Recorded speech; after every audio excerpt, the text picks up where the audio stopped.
Hey gang, what's up? Hope everybody's having a good day out there today, and welcome back here to another edition of Intuitive Angling. Guys, today I'm sort of going to share with something I've sort of kept from everybody for a long time, and it's something I call the Shad Sperm rig. And I'm going to show you guys how to set it up, how to rig it, and sort of the techniques involved and the areas you want to fish it in. So I think it's going to add up to some good fish for you guys. Maybe not some big fish, but it's definitely a limit getter, something that can get you limited fish under tough conditions. So we'll get into that. So real quick, guys, just a couple quick things I want to remind you on the channel here. Please check out our new View Products shopping tab feature on the channel. When the video comes on, you'll see at the bottom it says a thing called View Products, and that's just 30 products in there that you guys might want to check out. If you purchase a product through that link, it's a good way to support the channel. And please, if you have a second, swing by fishthemoment.com, check out our summer lake map breakdowns there. So I'll put the description and the link for both of those. Much appreciated. Okay, guys, about once every other month, I sort of let a little secret go, and I got one. It's about time to come up with one. I'm going to show you guys how to rig up, set up what I call the Shad Sperm technique, Shad Sperm rig, whatever you want to call it. And basically what it is, it's a cut down version of a jig head minnow with two different type of tails on it. Now I'm going to talk about both different type of tails.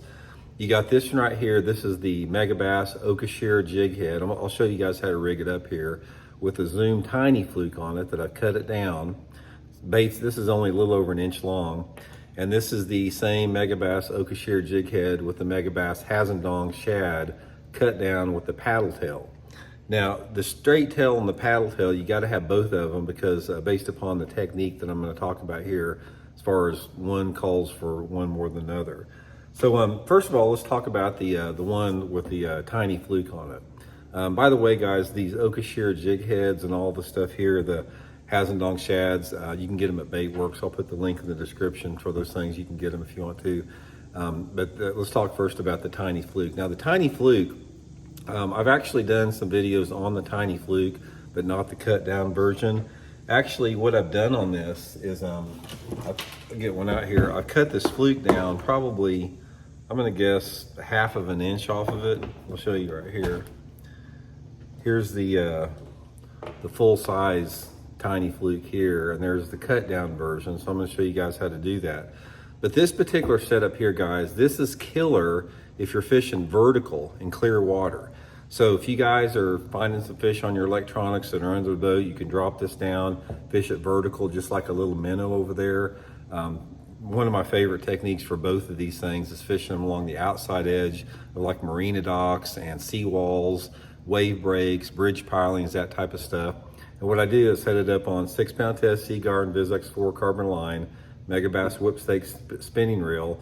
And this is one technique that I really pay attention to my electronics, my 2D electronics, not any live scoping crap, but my 2D electronics. I'll be scoping around, for example, or not scoping, I'll be scanning around, or I will have my electronics on, my 2D sonar on, like around a main lake point. Say I'll get out there in 25 or 30 foot of water or so.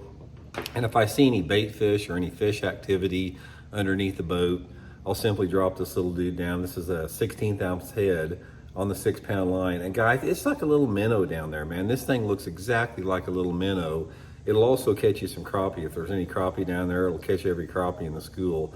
But guys, if there's a bass down there, this little tidbit is like live bait and they will bite it, especially if you have some type of a larger spotted bass population. And you really need probably, I'm gonna guess, 4 foot of visibility in the lake you're fishing for this to really be good.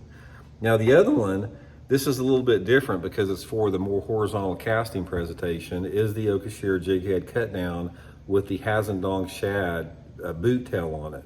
Now I fish this more horizontal. This is more of a casting deal. So say for example, I'm out on those same type of points. I can throw this thing out there. I can count it down to the depth range that I think the fish are suspended at. Or maybe if they're just off the bottom and just reel along the water column, it's like just a little minnow going across there. The same with the outside of the docks, same with the break walls, same with the bridge pilings, that type of stuff. Any type of a horizontal presentation, this is gonna really work good. Really, sorry about the little glitch in the video there, guys. Had to restart the camera here. So anyway, what I was saying about the Hazendong shad, this works really good in lakes where you have clear water and a mixed species. Lakes that have a lot of a mix of largemouth spotted bass and smallmouth, this is highly effective. This works all year long, summer, winter, spring, fall. If you've got clear water and you've got a mixed species, this little boot tail on the Hazendong shad is gonna get you some bites. It'll get you a lot of bites too. Now I'm gonna show you real quick how to rig this up because it is a little bit tricky here. And I'll show you, I'll just use the example of the Hazendong shad here. This is the 3-inch Hazendong shad. And what I'll do is I'll just take a pair of scissors and I'll just cut like about a 1/2 inch of it off like that, or so, about a 1/2 inch. And for some reason, it's like, I like it where it's short enough to where the hook almost reaches the back of the boat. And you wouldn't think it would matter that much, guys, but that 1/2 inch makes a huge difference on the number of bites you get in tougher conditions out there. I don't know what it is, because there's a lot of minnows in the lake that, you know, are like 1 inch long, but you'll see there's like a color difference here in the Hazendong shad.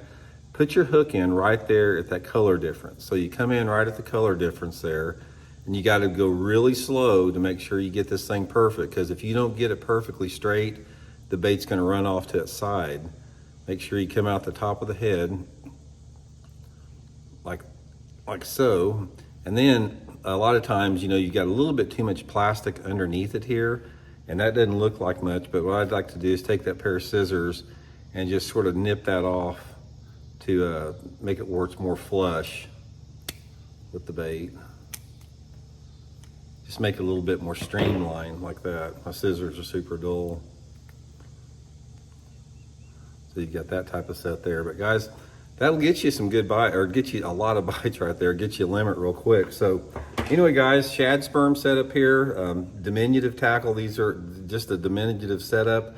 Again, I'll put the Baitworks link in the description. You can guys can get you some of these and try them out.